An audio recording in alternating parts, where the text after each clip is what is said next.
at an auction and you win a bid for certain types of things, that could actually be bad news for you. And that's because of the winner's curse. And this actually also applies to other things like buying a company or investing in a winner-takes-all sort of company in an industry that's perhaps digital. So I think this is an important concept to understand. And the best way of thinking of this is to imagine an auction that's a second price auction. And the only thing you really need to know about that kind of auction for now is it's actually in your best interest to bid what you believe something is worth. Like bid your exact valuation. And this is going to work in other types of setups, but I think it's just easier to visualize. Apakah kalian pernah menghadapi hal yang serupa?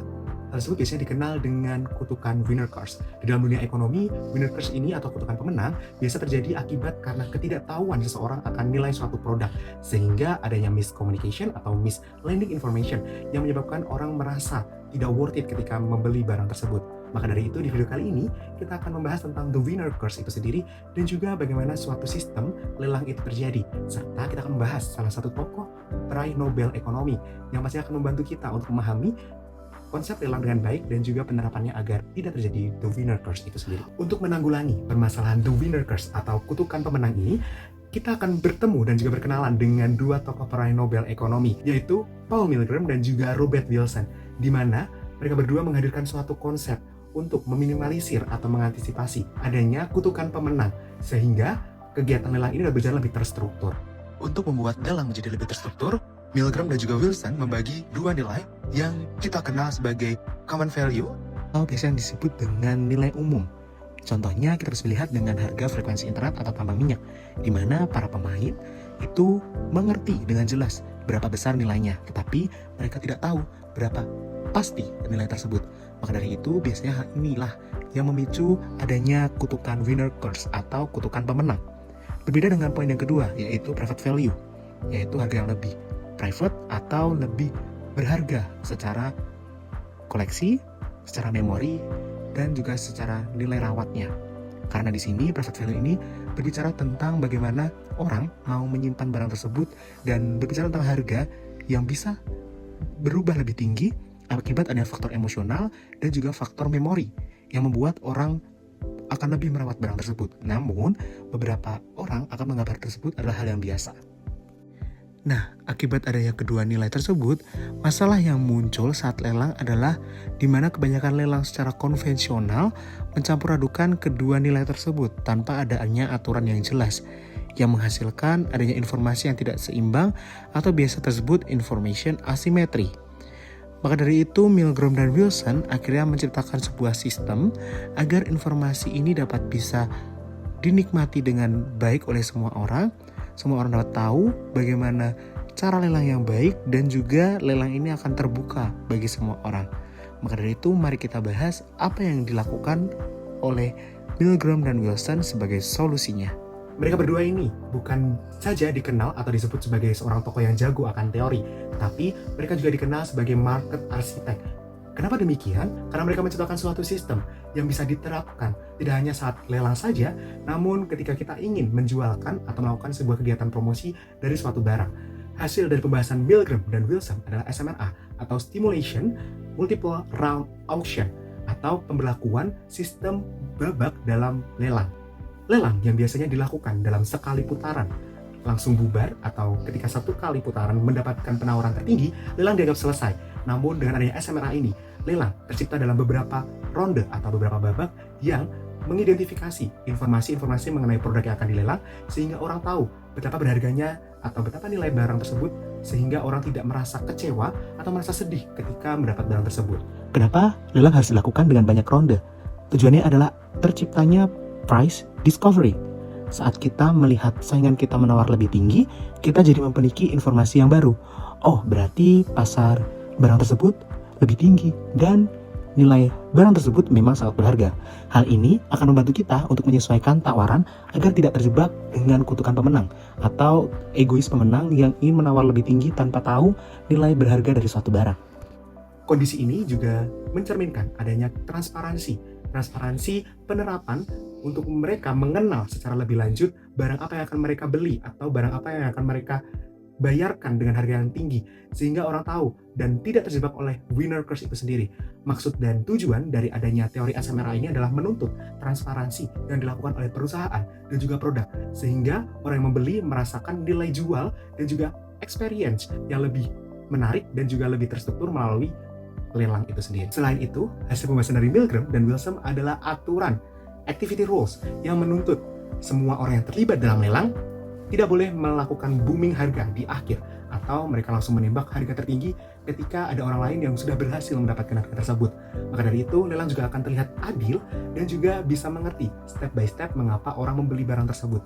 Dan orang juga bisa tahu bagaimana nilai barang tersebut dan seberapa berharga barang tersebut berdasarkan harga pasaran atau common value dan juga private value atau harga yang lebih spesifik dan juga private mengenai memori, bahkan mengenai juga tentang usia dari barang yang tersebut yang disimpan sebagai koleksi.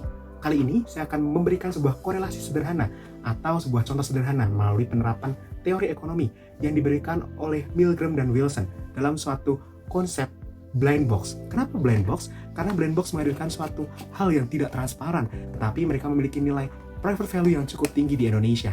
Nah, jika teman-teman semua melihat blind box, apa yang teman-teman pikirkan? Pasti kalian akan berusaha untuk mendapatkan sesuatu yang kalian inginkan atau secret dari blind box tersebut.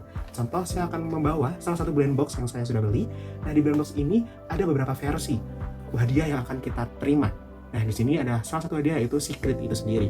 Nah, saya sendiri ingin untuk memiliki hadiah berupa yang membawa mobil atau yang naik suffering, melakukan suffering atau secret pastinya.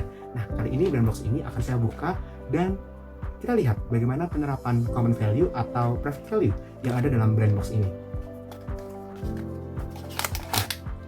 Oke. Untuk ini saya masih belum melihat kartunya.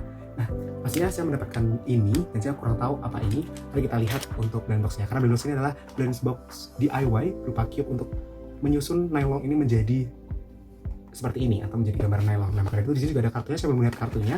Dan itu kita coba lihat. Saya akan tunjukkan kamera. Oke, kita lihat ya apakah yang saya dapat. Oh, saya dapat hal yang sama mungkin dari gambarnya, itu gambar covernya. Tapi saya tidak tahu apakah ini yang secret atau bukan, atau yang mana ya. Saya dapat dua ternyata teman-teman. Saya dapat dua kartu. Satu tadi nylon berbunga, sekarang nylon mandi. Nah, di sini juga ada buku panduan yang membuat barang tersebut akan terasa lebih private. Nah, mari kita coba buka atau apakah ini yang secret atau yang mana ya untuk kita setting. Nah, oh, ini yang saya inginkan ya teman-teman semuanya, yaitu tentang suffering. Mungkin adalah ini yang dinamakan suatu entertain untuk meningkatkan private value-nya. Jadi mana untuk common value-nya adalah kita tahu berapa harga blind box di luar sana, atau ketika saya membeli ini seharga Rp30.000. Nah, tapi ketika kita memilikinya dan sesuai dengan apa yang kita inginkan, itulah private value yang ada, dimana kita memilih atau mendapatkan sesuatu hal yang kita inginkan dan pastinya akan kita rawat sebaik mungkin. Maka dari itu, ketika saya mendapatkan ini, pasti akan saya rawat dan saya menunggu kapan barang ini dapat saya berikan atau saya jualkan, karena ada suatu nilai emosional dan juga memori terhadap barang ini. Apakah konsep dari blind box ini sudah memenuhi standar dari teori Milgram dan Wilson? Jawabannya bisa dibilang iya atau tidak, teman-teman. Iya, karena blind box memiliki dua value yang dimiliki oleh teori ini, yaitu common value dan juga private value. Karena ketika kita sudah memilikinya, kita memiliki sebuah private value yang lebih tinggi. Namun dalam segi blind box, kita tidak bisa melihat bahwa adanya transparansi. Karena ketika kita lihat, ketika dari boxnya kita sudah tahu kita mendapat apa, maka rasa untuk entertain dan rasa untuk keseruan atau memiliki blind box ini seperti biasa saja gitu. Maka dari itu dalam dunia entertain, adanya teori ini mungkin kurang bisa diterapkan. Tetapi untuk menjaga sebuah common value dan juga private value, hal ini bisa diterapkan. Namun untuk transparansi secara total, hal ini tidak bisa diterapkan. Lalu, apa hubungannya dengan Indonesia sekarang? Jika Indonesia ingin menerapkan solusi dari Milgram dan Wilson, Indonesia harus paham betul apa itu common value dan apa itu private value. Bukan semata-mata menggabungkan keduanya dengan acak atau random, tetapi Indonesia harus belajar mendalaminya. Jika kita berkaca dengan sistem lelang, ketika Indonesia ingin mengadakan sistem lelang atau perusahaan ingin mengadakan sistem lelang, pastikan lelang tersebut dapat berjalan dengan baik dan tidak berantakan. Karena jika lelang dilakukan dengan asal-asalan dengan menggabungkan common value dan juga private value tanpa tahu makna yang jelas, maka perusahaan akan terjebak yang namanya winner curse atau kutukan pemenang.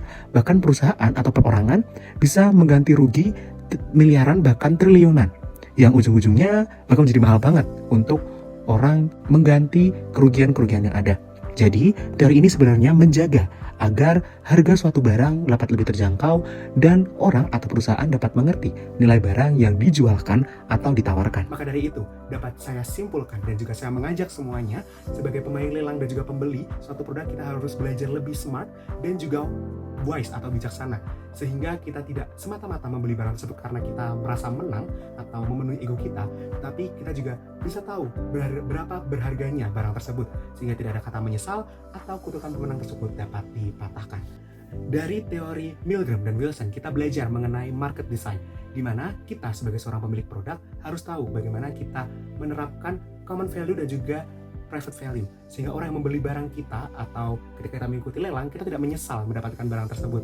Serta kita harus belajar lebih bijak lagi untuk menilai common value dan juga private value dari suatu barang. Dan ingat bahwa untuk dunia hiburan atau entertain, terkadang kita harus meningkatkan private value supaya kita tahu untuk menjual experience, ketidakpastian itu menjadi nilai tambah dari barang kita. Maka dari itu, market design yang diharapkan oleh Milgram dan Wilson adalah keseimbangan antara common value dan juga private value, sehingga ketika kita memiliki barang tersebut, hasil akan membuat kepuasan tersendiri dan kita tidak menyesal ketika kita memiliki barang tersebut. Salam MMUki Unggul.